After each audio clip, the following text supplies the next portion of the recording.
नमस्कार मित्रांनो, मी रुपेश आणि तुम्ही बघताय 45 मराठी.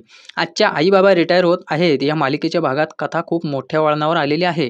दमयंतीचे स्वीटी आणि शुभांगीला त्रास देण्याचे प्रयत्न आता यशवंतला दिसू लागलेले होते. म्हणूनच यशवंतने स्वतःहून दमयंतीचं गावाचं तिकीट काढून देणं ही कथा पुढच्या टप्प्याची सुरुवात आहे.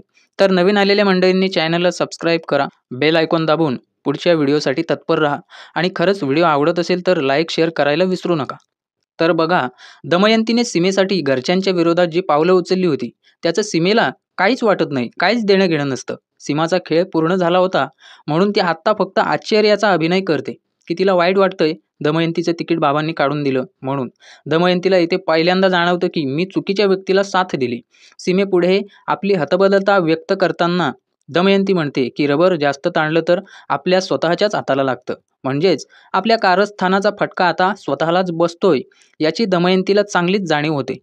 पण सीमा मात्र हुशारीने या गोष्टीतून हात काढून घेते. उलट दमयंतीवरच दोष टाकते की मी तुम्हाला काही जबरदस्ती केली नव्हती.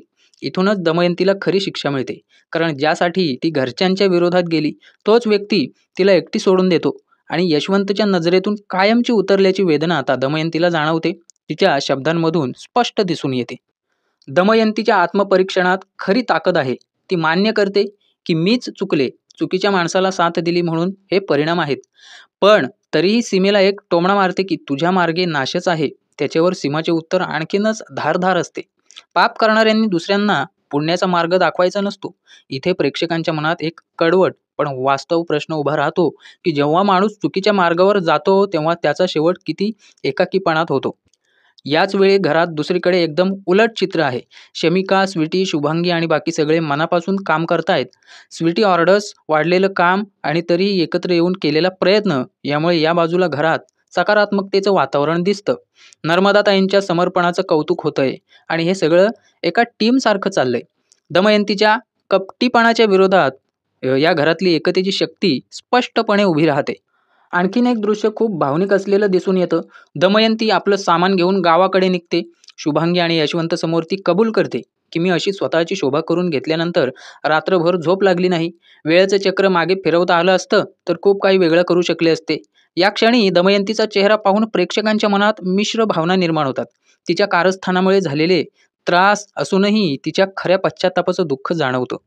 दमयंतीचा आत्तापर्यंतचा चेहरा फक्त कट कारस्थानांनी भरलेला होता, पण आज तिचं मन पूर्णपणे तुटलेलं आणि अपराधीपणाने झाकलेलं दिसतं. शुभांगी समोर ती रडत रडत हात जोडते आणि कबूल करते की तिने आयुष्यभर फक्त शुभांगीचा दुस्वास केला, मत्सर केला आणि कट कारस्थानं केली या घरासाठी. तिच्या डोळ्यातून पडणारे अश्रू ही फक्त कमजोरी नव्हे तर तिच्या अंतर्मनातून फुटणारा खरा पश्चात्ताप होता. शुभांगीला मात्र हे अवघड वाटतं, कारण जी व्यक्ती सतत तिच्या विरोधात कारस्थान करत आली ती आज हात जोडून माफी मागते. शुभांगी इथे तिचं खरं मोठेपण दाखवते. ती दमयंतीचे हात पकडून म्हणते की असं हात जोडणं बरोबर नाही. माफी मागणं महत्त्वाचं असतं, पण त्याहून महत्त्वाचं असतं चुका स्वीकारून सुधारण्याची तयारी ठेवणं. याच वेळी दमयंती यशवंतला पाहून कोसळते. भावाला ती मान्य करते की माझ्या वागण्याने जर कोणाला त्रास होत असेल तर दोष माझाच आहे. इथवर दमयंतीने कधीच स्वतःला चुकलेलं मान्यच केलं नव्हतं, पण आज तिने स्पष्ट केलं की लोकांमध्ये दोष शोधताना मी माझ्या चुकांकडे मात्र कधीच पाहिलं नव्हतं. हे वाक्य म्हणजे तिच्या मनोवृत्तीतील मोठा बदल दाखवतं. यशवंत मात्र जरी भावूक झालेला असला तरीही ठाम असतो. तो म्हणतो, ताई, ते सगळं जाऊ दे, पण लक्षात ठेव, तुला कधी त्रास झाला तर सरळ इथे ये. इथे भावाच्या हृदयातला गोडवा दिसतो. ज्यांनी घर उद्ध्वस्त करण्याचा प्रयत्न केला त्यांनाही आपले दरवाजे खुले ठेवायचे हेच खऱ्या अर्थाने माणुसकी आहे. दमयंतीच्या मनाला हा आधार फार मोठा वाटतो. ती स्वीटीकडे वळून तिच्या गालावर हात फिरवते आणि म्हणते, बाळा, स्वीटी, मी तुझी अपराधी आहे. स्वीटी नम्रपणे म्हणते की आत्या, असं बोलू नका. पण दमयंती तिला सांगते की खऱ्या सासूने जर पाठीशी उभं राहिलं तर सुना आकाशाला भिडतात. इथेच दमयंतीने सीमा हिचं नाव घेतलं, पण वाढवलं नाही विषय. तीव्र भावनिक अवस्थेत सुद्धा तिने सीमाच्या विषयीच सत्य अर्धवट ठेवणं म्हणजे पुढच्या भागात आणखीन मोठ्या उघडकीस येण्याची शक्यता जिवंत ठेवलेली आहे. शेवटच्या क्षणी दमयंती शुभांगीच्या पायाला हात लावते आणि नमस्कार करू पाहते, पण शुभांगी तिला थांबवते आणि दोघी जणी मिठीत एकत्र येतात. या मिठीत राग, द्वेष, कट, मत्सर सगळं वितळून जातं. प्रेक्षकांच्या मनात प्रश्न मात्र कायम राहतो, हा खरा पश्चात्ताप आहे की अजूनही काही लपलेला आहे. यशवंत आणि शुभांगीनंतर रस्त्याने चालताना या सगळ्याचा विचार करत असतात. यशवंत म्हणतो की ताई इथे आल्यापासून आपला एकही दिवस शांत गेला नाही. तिच्या स्वभावामुळे भाऊजी दूर गेले. स्वीटीवर केलेली कारस्थानं तो कधीच विसरू शकत नाही. आणि जर जेवणातील भाजीच्या प्रकरणात खरंच काही अनर्थ झाला असता तर आपल्यावर खुनाचा गुन्हा सुद्धा दाखल झाला असता. हे ऐकून प्रेक्षकांच्या अंगावर शहारे येतात. म्हणजे दमयंतीच्या कटांनी किती मोठा धोका निर्माण होऊ शकला होता याची जाणीव होते.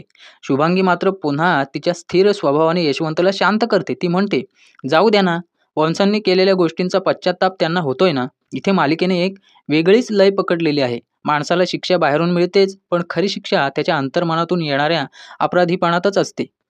सुरुवातीला जिथे दमयंतीच्या निघून जाण्याने घरात एक शांतता निर्माण झाली, तिथे आता शुभांगी यशवंतच्या संवादातून बोरथळच्या आठवणी जाग्या होतात. शुभांगी आपल्या पर्समधून बोरथळच्या घराचं चित्र काढते आणि यशवंतला दाखवते. तो क्षण म्हणजे दोघांसाठी भूतकाळ आणि भविष्याचा संगम आहे. यशवंत आनंदाने चकित होतो आणि शुभांगी ठामपणे सांगते की या वर्षीची दिवाळी आपण बोरथळला करायची आणि त्यानंतर कायमचा मुक्काम तिथेच. या वाक्याने मालिकेत एक नवीन प्रवासाची सुरुवात दाखवलेली आहे, जिथे शहरातील अडचणी संपवून पुन्हा मूळ गावाकडे वळण्याचा निर्णय घेतला जातो.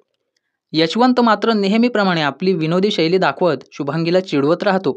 मुलांच्या जबाबदाऱ्या, सणवार, आजारपण, स्वयंपाक, मसाला हे सगळे प्रश्न विचारत तो तिला खेळकर पद्धतीने टोमणे मारतो. शुभांगी सुरुवातीला थोडं गंभीर घेते, पण नंतर तिच्या लक्षात येतं की यशवंत फक्त थट्टा करत आहे. या हलक्या फुलक्या प्रसंगात दोघांच्या नात्यातील गोडवा, समजूतदारपणा आणि आपुलकी भरभरून जाणवते. इथे प्रेक्षकांना दिलासा मिळतो. संघर्षानंतर आता सुखाचं एक नवं पर्व सुरू होणार आहे असं वाटतं. पण लगेचच कथेतला सस्पेन्स पुन्हा वर काढला जातो. दुसरीकडे मकरंद आणि स्वीटी यांच्यातील संवाद मात्र तणावाने भरलेला आहे. स्वीटी मकरंदला दमयंतीबद्दल सांगते की तिला स्वतः बाबांनी घर सोडायला सांगितलं. मकरंदला हे मान्यच होत नाही. त्याला वाटतं की यशवंत इतकं मोठं पाऊल उचलूच शकत नाही. स्वीटीने ज्या घटनेत स्वतःवर अन्याय झाल्याचं सांगितलं त्यात सीमा आणि दमयंतीचा हात असल्याचं ती कबूल करते. पण मकरंद तिच्यावर विश्वास ठेवण्याऐवजी चिडतो. त्याच्या मनात घराबद्दलचा राग, कटुता आणि पळून जाण्याची इच्छा अजून घट्ट रुजलेली आहे. स्वीटी त्याला शांत करण्याचा प्रयत्न करते. सांगते की आईबाबांचा यात काही दोष नाही. उलट त्यांनीच तिची सर्वात जास्त काळजी घेतलेली आहे.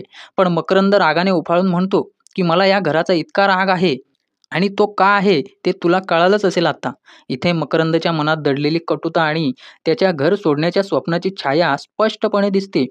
स्वीटी त्याला आठवण करून देते की पोलीस स्टेशनमध्ये सुद्धा मकरंद तिच्याकडे आला नव्हता. त्याच्यामुळे तिच्या मनातला गहिवरपणा अजूनच वाढतो. पण मकरंद आपलं स्पष्टीकरण देताना चिडचिडच करत असतो. आणि याच संवादामधून पुढचा आणखीन एक सस्पेन्स उभा राहतो. मकरंद खरंच घर सोडून जाणार का? की त्याच्या कटुतेचा उपयोग भविष्यात कोणी करून घेणार आहे? दमयंती निघून गेल्यानंतर जणू घरात शांतता आली असं वाटतं, पण मकरंदच्या अवस्थेतून नवा वाद, नवी कलहाची बीजे पेरली जातात का? शुभांगी आणि मितालीमधला संवाद हा संपूर्ण एपिसोडचा सर्वात मोठा धक्का होता. आईच्या प्रेमामागे लपलेली जबाबदारी आणि कठोरपणा आणि मुलीच्या हट्टामागे असलेलं असुरक्षितपण या दोन टोकांवर कथा फिरताना दिसते.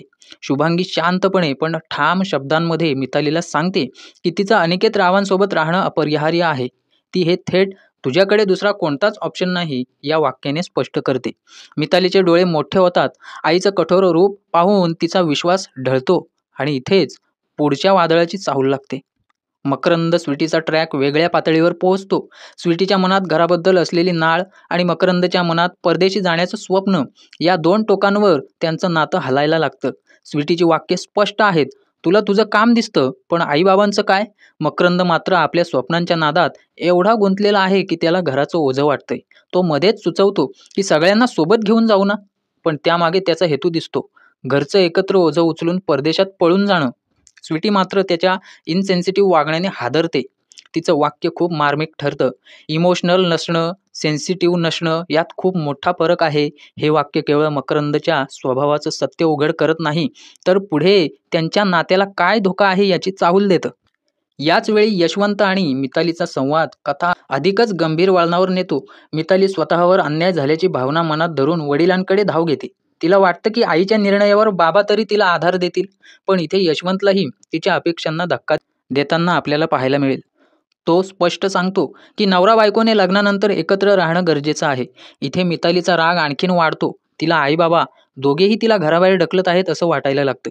तिचं वाक्य, माझा या घरावरचा अधिकार संपला का, ही मालिकेतील पुढच्या मोठ्या संघर्षाची बीजं आहेत.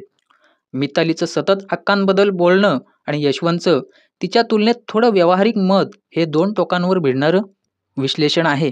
इथे स्पष्टपणे जाणवतं की मिताली आता केवळ मुलगी नाही तर हक्क सांगणारी व्यक्ती बनते आहे. यामुळे घरातील नातेसंबंध ढासळण्याची चिन्ह दिसू लागलेली आहेत. एपिसोडच्या शेवटी दोन सस्पेन्स प्रेक्षकांना पुढच्या भागाकडे खेचून नेतात. पहिला म्हणजे मिताली खरंच आईच्या शब्दाप्रमाणे शुक्रवारी घर सोडून जाणार का, की तिचा हट्ट घरात नवा वादळ घेऊन निर्माण करणार नव्या अडचणी. दुसरा म्हणजे मकरंदचा परदेशी जाण्याचा प्लॅन. स्वीटीने जरी त्याला थोपवायचा प्रयत्न केला असला तरी मकरंदची हट्टग्राही वृत्ती त्याला एखाद्या धोकादायक निर्णयाकडे ढकलू शकते. तर मित्रांनो, हा होता आजचा 6 सप्टेंबर 2025चा आई बाबा रिटायर होत आहेत या मराठी मालिकेचा एपिसोड रिव्ह्यू. आणि तुम्हाला तो कसा वाटला ते कमेंट करून नक्की सांगा. आणि पुढील अपडेटसाठी 45 मराठी चॅनल सबस्क्राईब करा. आवडल्यास लाईक शेअर करायला विसरू नका. धन्यवाद. भेटू पुढच्या व्हिडिओत लवकरच.